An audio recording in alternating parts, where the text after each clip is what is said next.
इसलिए हमें परमात्मा ने जो है ये समझवाया है कि मक्का मदीना अमरनाथ चाहे काशी धाम छुड़ानी हो, सिवा गुरु के और जगत में ना करनी पूजा पानी हो।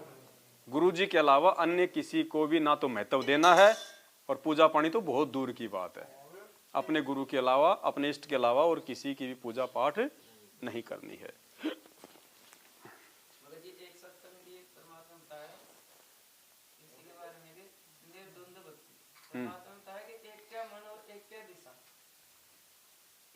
थोड़ा यहाँ के बताओ, थोड़ा इधर आ जाओ। बंदी छोड़ सतगुरु रामपाल जी भगवान की जय हो। बंदी छोड़ सतगुरु रामपाल जी भगवान की जय हो। बंदी छोड़ सतगुरु रामपाल जी भगवान की जय हो। इस सत्संग में परमात्मा ने क्या बताया कि आपका एक कै दिशा और एक कै मन जब हो जाएगा तो निर्द्वंद भक्ति आपकी चलेगी। निर्द्वंद भक्ति के लिए परमात्मा बताया सुबह का नित्य नियम है, दोपहर की रमैनी मंत्र, अपने सुबह उठते ही पहले अपना मंगलाचरण, ये सब बताया। लेकिन निर्द्वंद भक्ति का वहाँ पे भी परमात्मा ने थोड़ा सा भेद रखा, क्योंकि निर्द्वंद भक्ति तभी होगी जब हम एक का मन कब होगा, जब एक ही भगवान होगा तो एक मन होगा। जब हम पतिव्रता धर्म पे होंगे तो तभी तो हम चल पाएंगे ना उस बात पे। तो शुरू में तो दास ये सोचता था कि परमात्मा जब कहते थे कि भाई गीता और वेदों को समझना तो आसान है, लेकिन ये सत्संग समझना गीता जी से भी गूढ़ है, हाँ इनसे भी कठिन है। तो दास सोचता था सीधे सीधे होते हैं, इसमें क्या है। लेकिन अब जो सात संगतियों से जैसे जैसे वेद खुलते जा रहे हैं तो बहुत कुछ सामने, अब तो पूरा जो रहस्य है परमात्मा धीरे धीरे अपने सात संगति के माध्यम से दया कर रहे हैं परमात्मा, और वो रहस्य खुल रहा है। तो भगत जी धीरे धीरे हम कहाँ पहुँच जाएंगे हमें खुद पता नहीं है, लेकिन यही बात है कि अपनी बुद्धि छोड़ के परमात्मा को समर्पण करना। क्योंकि आज भी परमात्मा सत्संग जो अभी चलाया था शाम को, तो परमात्मा ने उसमें कहा कि अपनी बुद्धि को फॉर्मेट करना पड़ेगा आपको। पुरानी सोच, जो हमारी सोच है उसको फॉर्मेट करना पड़ेगा, उसको मिटाना पड़ेगा। फॉर्मेट का मतलब मिटा देना, बिल्कुल डिलीट करना पड़ेगा। और फिर परमात्मा की जो बात है वो समझ में आएगी। बंदी छोड़ सतगुरु रामपाल जी भगवान की जय हो। भगवान की। आगे परमात्मा ने चौथा लिखवाया है, भाई नियम चतुरथ गुरु की आज्ञा, चाहे काट के शीस चढ़ाना हो। नियम चतुरथ गुरु की आज्ञा, चाहे काट के शीस चढ़ाना हो। दान धर्म चाहे यज्ञ हवन हो, सतगुरु से आज्ञा पाना हो। सतगुरु से आज्ञा। भाई घर छूटो या जग रूठो, चाहे रूठो ये संसारा हो। कौन सुने मेरी काल नगर, जय गुरु रूठ गया मारा हो। गुरु रूठ गया। भाई नियम चतुरथ गुरु की आज्ञा, चाहे काट के शीस। परमात्मा कहते हैं महिमा कीजिए संत की, तन मन धन सब दे, और सिर मांगे टाड़ा नहीं, चाहे मोर ध्वज लख ले। कहते हैं जब सतगुरु की, और शीश देगा कौन, जिसको सतगुरु की पहचान हो जाएगी। और शीश देने का मतलब ये नहीं कि भाई गुरु जी हमसे हमारी गर्दन मांगेंगे, नहीं। शीश देने का मतलब परमात्मा ने बताया कि नियमों के ऊपर मर मिट जाओ। ये नियम निभाने के वास्ते अगर तुम्हें गालियां खानी पड़े, तुम्हारे को मार सहनी करनी पड़े, माता बहनों को यदि जो है घर से बाहर निकलना पड़े, जैसे बहुत सारे भाई इस भक्ति से बड़े वो दुखी होते हैं, अपनी पत्नी को बहुत ज्यादा वो प्रताड़ित करते हैं, तो परमात्मा ने कहा कि अगर ज्ञान समझ में आ गया तो घर छोड़ना भी स्वीकार कर लो, जो है मीराबाई की तरह, फिर रखवाड़ा परमात्मा बन जाएगा। कहते पतिव्रता सुनी नहीं, समर्थ घर सोच। अगर वास्तव में वो भगत है और यदि वो परमात्मा के लिए यदि वो कोई त्याग वो कर रही है, तो गुरुदेव ने बताया कि पर जो है फिर वो परमात्मा कोई मतलब वो नहीं है, उसके घर में जो है सोच बन जाती है, फिर वहां पे देख नहीं सकता परमात्मा फिर अपनी आत्मा को उन दुखों में। रामपाल जी भगवान की, भगवान की।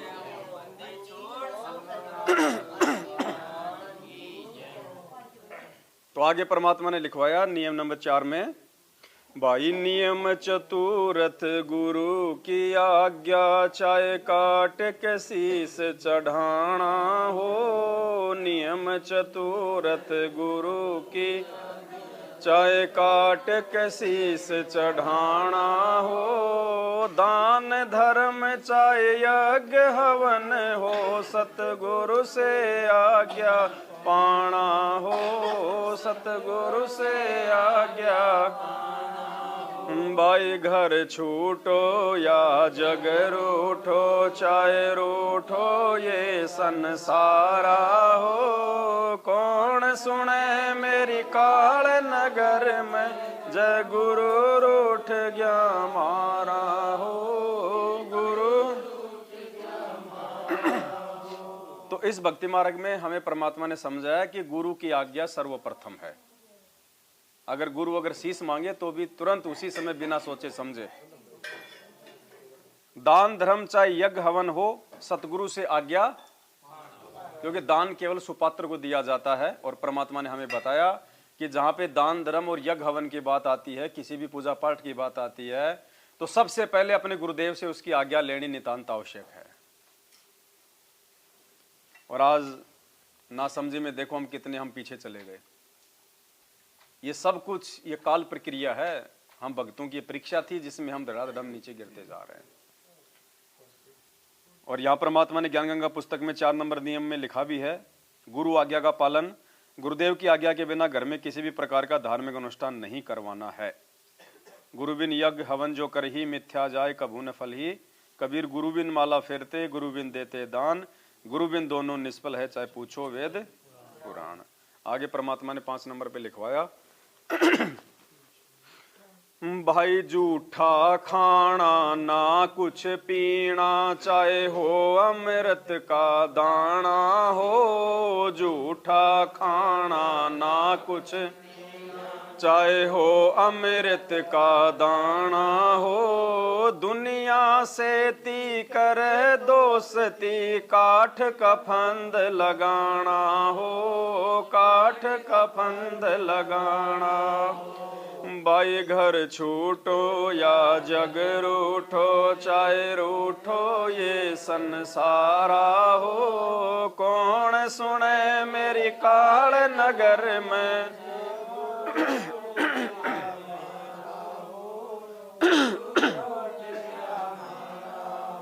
तो अगला नियम क्या है परमपिता परमेश्वर जी का, झूठा खाना ना कुछ पीना, चाहे हो अमृत का दाना हो। हमने जो भी अनुपदेशी हैं, जिन्होंने नाम दीक्षा नहीं ले रखी है, हमने उनका कोई भी झूठा खाना पीना नहीं लेना है, बिल्कुल भी यूज ही नहीं करना हमने की। और दुनिया से ती करे दोस्ती, काठ का फंद लगाना हो। भक्ति मार्ग में आने के बाद में यदि हमारे संपर्क भी हों तो केवल हमारे भगत भाई बहनों तक ही हों। ठीक है, रिश्तेदारी है, यार दोस्ती है, कोई समाज के काम है, तो परमात्मा ने बताया कि वो भी करो, लेकिन केवल उस काम तक ही सीमित रहो। जैसे वो काम की बात हो गई तुरंत उठ के चल दो, ये नहीं कि फिर वो गप्पे सप्पे लगाने शुरू कर दिए। कहते हैं अगर तुम भक्ति मार्ग में आने के बाद अगर दुनिया वालों से, अगर जगत वालों से अगर तुम दोस्ती बढ़ाओगे तो तुम्हारे मन में आज नहीं तो कल विक्षेप आएगा ही आएगा, और तुम्हें वो परमात्मा से दूर करेंगे। क्योंकि लोगलाज बहुत भयंकर चीज होती है। परमात्मा कहते हैं ना कि मालिक की अपनी एक वाणी है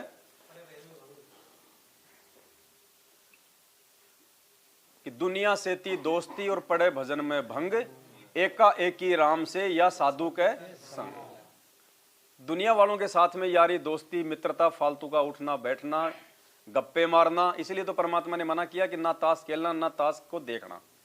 अगर नहीं खेल लेंगे, अगर हम देखने के लिए बैठ गए तो उनकी उल्टी सीधी बातें सुनेंगे, 20 तो गालियां निकालते हैं, फिर हमारे को उनकी हाँ भरनी पड़ेगी, उनकी झूठी ध्यान लगाना पड़ेगा, वो क्या मारेगा वो क्या मारेगा, अब की बार हमारा समय बर्बाद। तो मालिक ने कहा कि हमने उनके पास में बैठना ही नहीं है। या तो अपना कोई भगत भाई है अपना उसके पास बैठो, आजकल मोबाइल हो गए, कहीं अपने अगर फ्री हो बातचीत करनी है तो अपने मोबाइल पे कोई परमात्मा की चर्चा कर लो, या फिर वैसे परमात्मा ने कहा कि आपको जो मंत्र मिला हो अपना उसका सुमरण कर लो, अपने खेतों में चले जाओ, घूमते रहो, कोई अपने छत पे टहल लो, आरती के समय आरती कर लो, अपना मंत्र कर लो। अब इतना टाइम होता है, फिर गुरु जी का अपना सत्संग सुन लो। फालतू में किसी के साथ में यारी दोस्ती मित्रता बड़बड़बाजी नहीं करनी भक्ति मार्ग में आने के बाद, अगर भगत बनना है तो।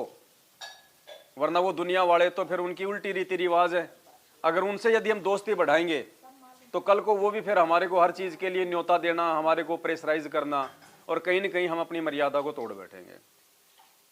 संत सजाने की सजा, ये ज्ञान गंगा है, पेज नंबर 116। देखो इस पे परमात्मा ने लिखा हुआ है, आदरणीय गरीबदास जी महाराज जी का जन्म पावन गांव छुड़ानी जिला झज्जर में श्री बलराम जी धनखड़ जाट के घर में हुआ। आप जी को पूर्ण ब्रह्म कबीर परमेश्वर सतलोक से सन 1727 में सहश्री आकर मिले थे तथा आप जी के जीव को सत्यलोक लेकर गए थे। पीछे से परिवारजनों ने गरीबदास जी को मृत जानकर चिता पर रख दिया था। उसी समय कबीर देव ने आप जी के जीव को वापस शरीर में प्रविष्ट कर दिया। उसके पश्चात आदरणीय गरीबदास जी भी परम पूज्य कबीर परमेश्वर की आंखों देखी महिमा जन जन को सुनाने लगे। जो भी दुखी प्राणी आप जी से उपदेश प्राप्त करता वही सुखी हो जाता। आप जी की बढ़ती महिमा तथा तत्व ज्ञान के सामने अन्य गुरुओं के अधूरे ज्ञान की पोल खुलने से आसपास के सर्व अधूरे ज्ञान युक्त गुरुजन आप जी से अत्यधिक ईर्ष्या करने लगे। आसपास के मुख्य मुख्य चौधरियों को उल्टी पट्टी पढ़ा दी, जिससे आसपास के गांव के आम व्यक्ति प्रभु कबीर के प्यारे बच्चे आदरणीय गरीबदास जी से जो है वो घृणा करने लगे। अब परमात्मा ने लिखा फिर आगे, दिल्ली के बाजिदपुर में आपका एक भगत रहता था, उससे भी पूरा गांव ईर्ष्या करता था। उसकी प्रार्थना पर आप जी कुछ दिन वाजिदपुर में ठहरे। उसी समय टिड्डी दल ने आसपास के क्षेत्र में बाजरे की फसल नष्ट कर दी, परंतु आप जी के सेवक की फसल को कोई हानि नहीं हुई। सभी ग्रामवासी संत गरीबदास जी की महिमा से बहुत प्रभावित हुए तथा ज्ञान को स्वीकार करके अपना आत्म कल्याण करवाया। आप जी के आदेश से आपके भगत ने उस बाजरे को पूरे गांव में बांट दिया तथा गरीबदास जी के बार बार मना करने पर भी कुछ बाजरा बैलगाड़ी में डाल दिया तथा कहा कि प्रत्येक पूर्णमासी को आप जो भंडारा करते हो कुछ दान आपके दास का भी हो जाएगा। भक्तों की श्रद्धा को रखते हुए आप जी ने स्वीकृति प्रदान कर दी। आदरणीय गरीबदास जी के 4 लड़के तथा 2 कन्याएं संतान रूप में थी तथा लगभग 1300 एकड़ जमीन के स्वामी थे। उसी बैलगाड़ी में बैठकर आप गांव छुड़ानी को चल पड़े। रास्ते में गांव काणोदा के पास बैलगाड़ी पहुंचते ही पहले से सुनियोजित षड्यंत्र स्वार्थी आचार्यों ने संत गरीबदास जी को घेर लिया, सर्व बाजरा लूट लिया तथा उसी गांव के चौधरी छाजूराम छिकारा को सूचना कर दी कि वह हिंदू धर्म का द्रोही पकड़ लिया है। चौधरी छाजूराम जी के आदेश से चौपाड़ में उनको बांध दिया गया। चौधरी छाजूराम जी को सरकार की तरफ से कुछ कानूनी अधिकार प्राप्त थे। 6 महीने की सजा, 500 रुपए जुर्माना तथा महादोषी को काठ में बंद करना। ये काठ क्या है? उन धर्म के अज्ञानी ठेकेदारों द्वारा पूर्व से उल्टी पट्टी पढ़े चौधरी छाजूराम छिकारा जी ने उस परम आदरणीय गरीबदास जी महाराज को काठ में बंद कर दिया। काठ में बंद करना एक प्रकार की कठिन कारागार की सजा थी। दोनों पैरों के घुटनों से ऊपर 2 काठ के मोटे डंडे बांधकर दोनों हाथों को पीछे बांध दिया जाता था, जिस कारण व्यक्ति जो है बैठ नहीं सकता था तथा पीड़ा बहुत ज्यादा होती थी और पैर सूज जाते थे। बैलगाड़ी वाला खाली गाड़ी लेकर गांव बाजिदपुर वापस चला गया, जो गांव काणोदा से लगभग 10 किलोमीटर दूर है। सूचना प्राप्त होते ही बाजिदपुर गांव के कुछ मुख्य व्यक्ति तुरंत काणोदा पहुंचे तथा चौधरी छाजूराम जी से प्रार्थना की और समझाया कि यह कोई आम व्यक्ति नहीं है, यह परम शक्ति संपन्न है, आप इनसे क्षमा याचना कर लो। चौधरी छाजूराम जी बहुत ही नेक आत्मा तथा बहुत ही दयालु और नम्र हृदय का जो है व्यक्ति था।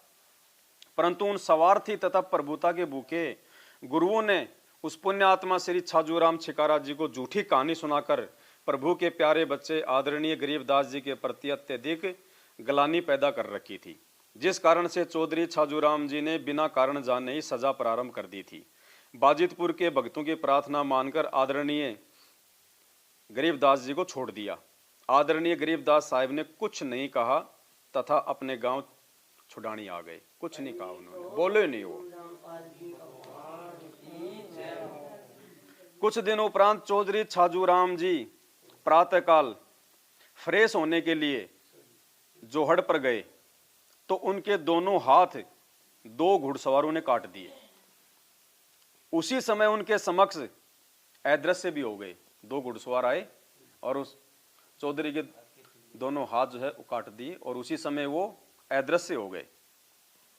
इस दृश्य को तालाब पर उपस्थित कई व्यक्तियों ने भी देखा।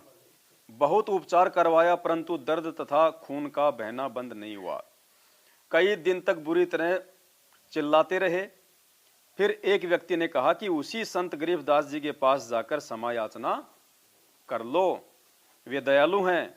परिवारजन उस चौधरी को घोड़े पर बैठाकर छुड़ानी ले गए। श्री छाजूराम जी के जाते ही आदरणीय गरीबदास जी के चरणों में गिर गया, क्षमा याचना की। संत गरीबदास जी ने आशीर्वाद दिया तथा नाम उपदेश दिया तथा आजीवन भक्ति करने को कहा। चौधरी छाजूराम जी ने कहा, दाता मेरे को आपके विषय में अत्यधिक भ्रमित कर रखा था, मुझे नहीं मालूम था कि आप पूर्ण परमात्मा आए हो। आदरणीय गरीबदास जी महाराज जी ने कहा कि मैं पूर्ण परमात्मा कबीर साहब का भेजा हुआ दास हूँ, उसी की शक्ति से आप ठीक हुए हो। मैंने आपको श्राप नहीं दिया था, आपका कर्म आपको मिला है। यदि यहाँ नहीं आते तो आपके परिवार पर और भी पाप का प्रभाव था, अब वह नहीं रहेगा क्योंकि आपने उपदेश प्राप्त कर लिया है।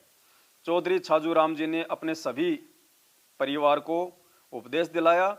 आज भी उसी पुण्यात्मा छाजूराम के वंशज आदरणीय गरीबदास जी की परंपरागत पूजा करते हैं। लगभग सैकड़ों परिवार हैं जिन्हें छाजूवाड़ा कहते हैं। अब देखो परमात्मा ने फिर इसमें लिखा है कि तुमने उस दरगाह का महल नहीं देखा, धर्मराज के तिल तिल का देखा। राम कहे मेरे साध को दुख ना दीजिए कोई, साथ दुखाए मैं दुखी मेरा आपा भी दुखी होए। हिरणाकुश उदर विदारिया हम ही मार्या कंस, जो मेरे साधु को सतावे उसका खो दूं वंश। तो ये काट की जो ये सजा थी ये बहुत ज्यादा जो मतलब पीड़ादायक होती थी, तो इसीलिए यहाँ पे लिखवाया है परमात्मा ने, भाई जूठा खाना ना कुछ पीना, चाहे हो अमृत का दाना हो। जूठा खाना